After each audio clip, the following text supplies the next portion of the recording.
Bonjour Michel Larive. Bonjour. Tu es candidat Front de gauche aux élections législatives en Ariège. Tu habites la première circonscription dans le Castillonnais. Tu as 45 ans et tu es formateur. Quel a été ton parcours pour arriver à cet engagement? J'étais tout d'abord très intéressé par l'environnement, les conséquences sur l'environnement et l'écologie politique. L'économie sociale et solidaire aussi. Je me suis tourné tout d'abord vers le mouvement vert qui venait de naître en 1984. Je me suis présenté en 2001 au cantonal à Castillon indépendant, mais soutenu par les Verts.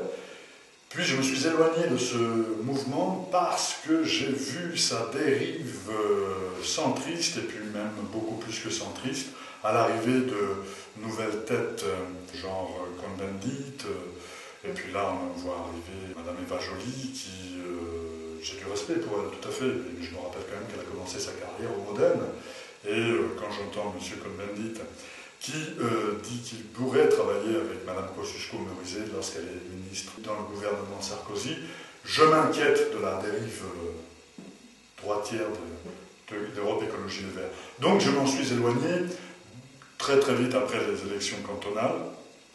Et puis j'ai milité dans le mouvement altermondialiste. Est arrivé le moment du référendum de 2005, où comme 55% des Français, j'ai voté non à ce référendum. Et la suite logique a été de se rassembler avec toute force alternative à gauche, non encartée à l'époque.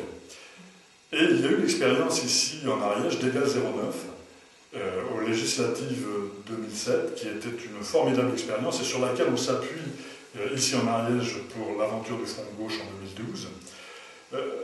Et 2008 a vu la naissance du Parti de gauche, le véritable socialisme, et puis un gros pôle environnemental, mais tourné vers une écologie solidaire qui est complètement à l'antithèse d'un capitalisme vert prôné par Europe Écologie Les Verts notamment. Je suis encore à l'heure actuelle co-secrétaire du Parti de gauche à Liège. J'ai été désigné par les membres du Parti de gauche dans ce département pour représenter le Parti de gauche aux élections législatives. Et dans le cadre du Front de gauche, à 86%, je crois, j'ai été désigné par les communistes ariégeois qui ont soutenu ma candidature sur la première circonscription de l'Ariège. Voilà comment je suis arrivé à cet engagement qui en est un, effectivement. Beaucoup d'électeurs de gauche pourraient envisager de voter pour les candidats PS afin d'assurer une majorité parlementaire à l'Assemblée nationale. Qu'en penses-tu? Je pense que c'est le jeu du Parti socialiste que de dire cela. Mais je rappelle quand même que 80% des conseils généraux, 90% ou 95% des régions, le Sénat, toutes ces entités sont contrôlées par le Parti socialiste. Nous avons maintenant un président socialiste. Et si l'Assemblée nationale est contrôlée aussi par le Parti socialiste, nous avons là un parti en situation d'hégémonie totale. Je trouve ça, pour ma part, dangereux. Être à gauche, c'est pas l'apanage des socialistes. Moi, je pense fondamentalement qu'être à gauche, c'est être front de gauche. Être de centre-gauche, c'est être socialiste. Mais être à gauche, c'est être front de gauche. Alors, je crois que donner un blanc-seing au Parti socialiste, c'est quelque chose de tout à fait dangereux dans le sens où le Parti socialiste et ses alliés d'Europe Écologie Les Verts nous ont déjà indiqué qu'ils donneraient du sens à la rigueur pour continuer une politique d'austérité. Nous sommes, nous, fondamentalement contre cette option, mais absolument contre. Nous avons 80% de notre programme qui est différent de celui du Parti socialiste et a fortiori de celui d'Europe Écologie Les Verts. Donc voter front de gauche, c'est donner une pluralité à la gauche, à l'Assemblée nationale. Avoir un fort groupe front de gauche, c'est la garantie d'une expression citoyenne. Une avancée citoyenne, c'est de voter front de gauche, et en l'occurrence pour les candidats front de gauche en Ariège, et plus largement sur tout le territoire national. Votre programme au Front de gauche, en quoi est-il si différent de celui du Parti socialiste? Il est très très très différent. La première des choses, c'est que le Parti socialiste, avec donc ses alliés l'Europe Écologie Les Verts, veulent accompagner l'austérité par des politiques de rigueur. Nous sommes, nous, absolument contre. Durant toute la campagne présidentielle, nous avons dénoncé cet état de fait. Nous avons dit que le MES était une véritable arnaque, le pacte budgétaire aussi, et ne pas le remettre en cause est une véritable erreur. L'accompagner d'un volet croissance, c'est encore pire. C'est mettre donc des pansements sur une jambe de bois. Et la responsabilité du MES incombe aussi au PS qui, à l'Assemblée nationale, lorsque le texte est passé, s'est abstenu. Donc finalement a donné un blanc-seing à la droite. Alors non seulement ils se sont abstenus à l'Assemblée nationale, mais quand c'est passé au Sénat, idem, on a rejoué le coup de l'abstention. Donc, si vous voulez, même si on fait une erreur une première fois, la deuxième fois, on aurait pu réparer cette erreur, ça n'a pas été fait. Donc, nous concluons que le PS désirait ce MES. Là, c'est vraiment quelque chose d'absolument différent dans nos deux programmes. Le Parti socialiste est là aujourd'hui dans une politique d'accompagnement du capitalisme, lui donner un visage humain, mais c'est très difficile de donner un visage humain au capitalisme. Regardez en Grèce, vous voyez ce qu'a fait l'austérité en Grèce, ce qu'est en train de faire l'austérité en Espagne, en Italie. Donc nous voulons une politique de rupture, et en cela, nous sommes absolument différents des politiques d'Europe Écologie, des Verts et du Parti socialiste. Un autre exemple aussi, nous sommes pour une sortie de l'OTAN. Pour une sortie de l'OTAN. Nous avons là aussi de fortes divergences avec le PS là-dessus. Le PS désire mettre le concordat dans la Constitution, l'inscrire dans la Constitution. C'est une énorme erreur. C'est aller contre le principe de laïcité de la République française. Nous sommes absolument contre ça. Sur l'écologie, les Verts sont pour un capitalisme vert. Nous sommes contre le fait qu'une Éthiopienne soit payée 11 € par mois dans des champs qui sont achetés par des Chinois pour empaqueter du riz que l'on vendra à Leader Price sous un label bio en disant « ceci est écologique ». Pour nous, l'écologie, elle est sociale et solidaire.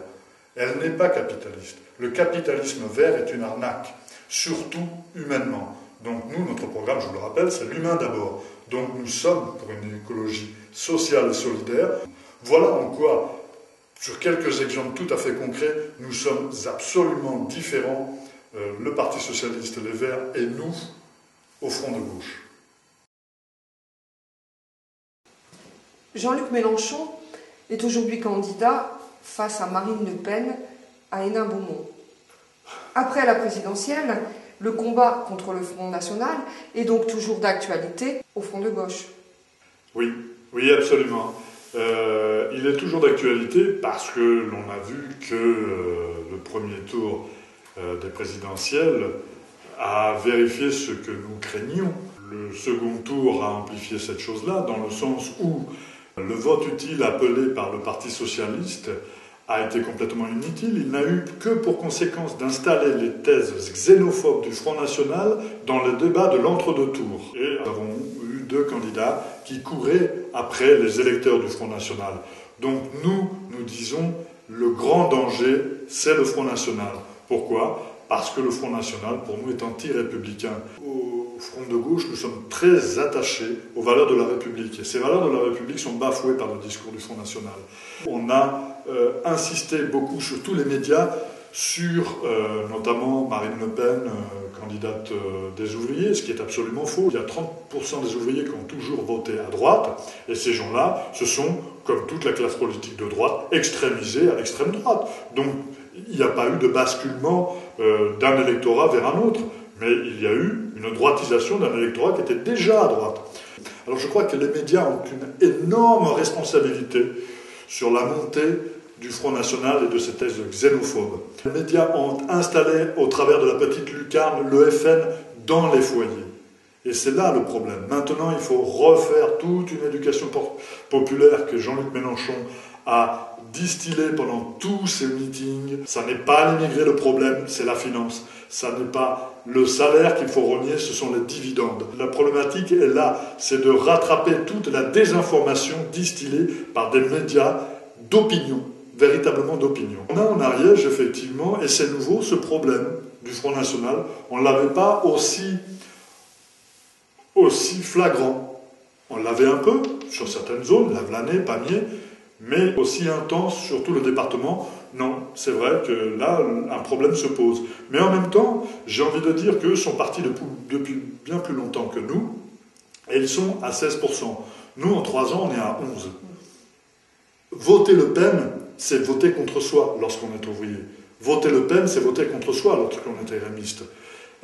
Les Le Penistes, c'est l'extrême droite. Donc c'est le libéralisme, ultra-libéralisme. C'est-à-dire que on est là dans une politique, si on pouvait enlever les cotisations sociales, on le ferait. D'ailleurs, elle ne veut pas augmenter le SMIC, elle veut enlever 200 € de cotisation qu'elle remettra par ailleurs. Vous voyez ce que je veux dire? Par contre, elle n'est pas contre l'impôt, la suppression des tranches d'impôt sur la fortune qu'avait mis Sarkozy. Là, elle ne dit rien là-dessus.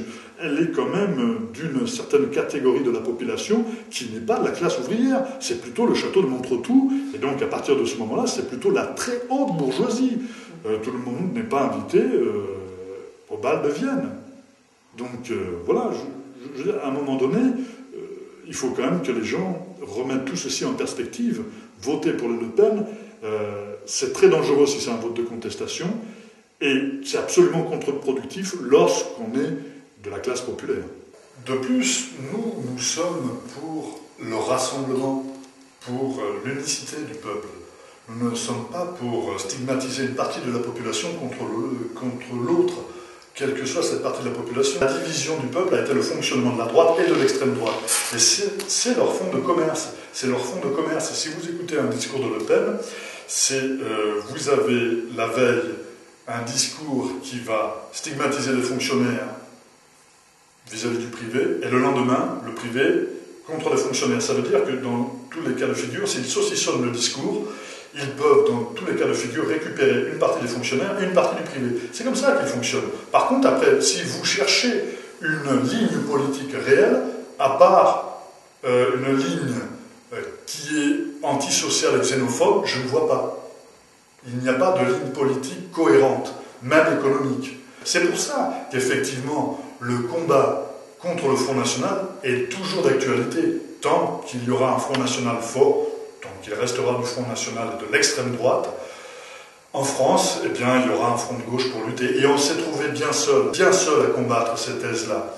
D'autres partenaires à gauche, soi-disant partenaires à gauche, ont préféré nous taper dessus plutôt que nous aider à faire diminuer l'électorat potentiel du Front National. Ça a été pour nous très difficile à admettre. Je veux parler là, je veux le citer, que ce soit Hello, que ce soit Europe Écologie Les Verts qui ont été très virulents, que ce soit le vote utile avec le PS. Nous n'avons pas compris ça. On attendait un coup de main. On pensait que les gens allaient être beaucoup plus responsables que ça. Je parle de l'intelligentsia politique. Elle a été calculatrice, mais pas responsable vis-à-vis du peuple. Et ça, j'espère que le peuple s'en souviendra. La seule formation politique qui a pris ses responsabilités, c'est le Front de gauche. On a pu lire dans le programme du Front de gauche, l'Humain d'abord, que vous vouliez mettre en place la planification écologique. Qu'est-ce que c'est? C'est la mutation de tout le modèle d'abord industriel français vers une production écologiquement viable et écologiquement responsable. Une production qui va casser le concept de l'obsolescence. C'est-à-dire qu'on va surtout produire ce dont on a besoin. On va éviter de concentrer des productions dans un endroit. On va essayer de favoriser des circuits courts, de faire des productions en adéquation avec les territoires. On va éviter en Ariège de faire une fabrication de chalutiers. Vous voyez ce que je veux dire? On va, en Ariège notamment, proposer d'œuvrer pour mettre en place une filière bois. Granulés, bois d'œuvre, autres biomasse.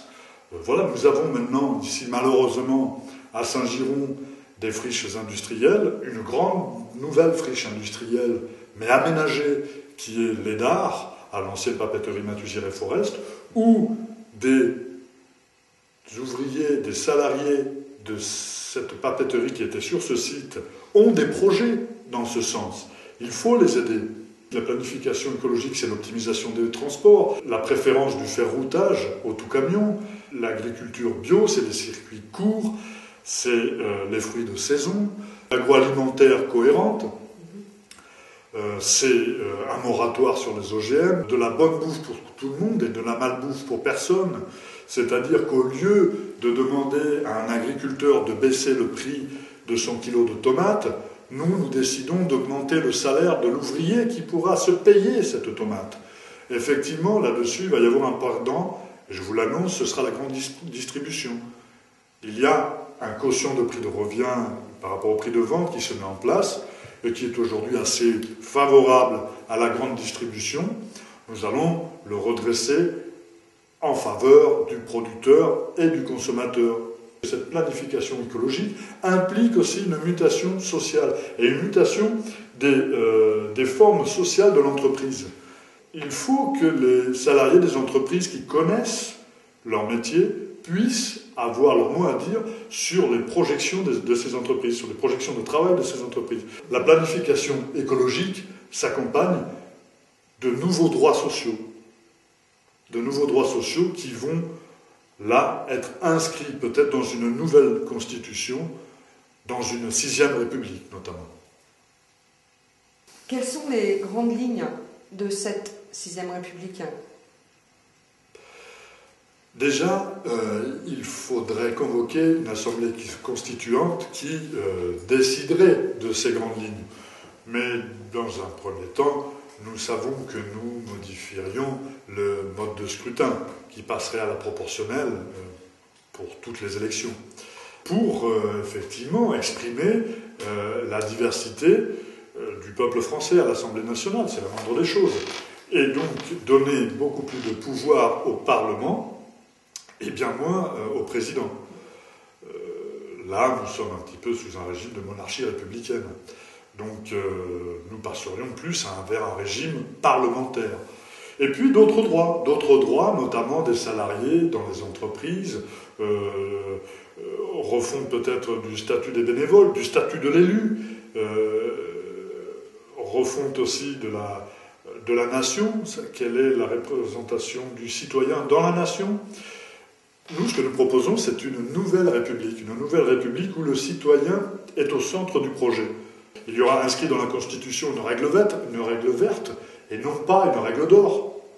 C'est-à-dire que plutôt que d'inscrire un déficit à 0,5%, nous, on va inscrire une responsabilité environnementale.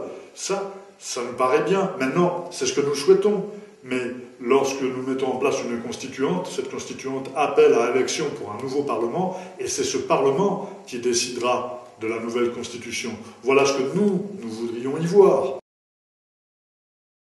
Merci Michel d'avoir répondu à mes questions. Je te laisse le mot de la fin. Merci à toi de me les avoir posées. C'est très important que les citoyens sachent pourquoi on fait ce qu'on fait.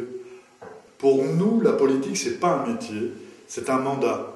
C'est le peuple qui donne un mandat à un individu, à une femme ou à un homme, pour le représenter dans des assemblées. En l'occurrence, là, ça va être l'Assemblée nationale. Nous sommes pour une radicalité. Nous sommes pour une rupture par rapport à ce système capitaliste. Quel système nous voulons ? Ce système sera ce que nous désirons en faire, ce que vous désirez en faire. Votez avec votre cœur, votez pour vous, pas pour eux. Votez pour vos intérêts, pas pour leurs intérêts. Ne votez pas par défaut, votez par envie. Et pour nous, si vous voulez, un enfant qui va à l'école, c'est une recette, c'est pas une charge. Des hommes, des femmes qui sourient, qui vont bien, pour nous, c'est une recette, c'est pas une charge. Pour nous, un peuple heureux, éduqué et émancipé, c'est une réussite. Et ce n'est pas du tout une charge. Voilà notre message. Notre message, c'est l'humain d'abord. Et c'est « Soyez libres, votez Front de gauche ».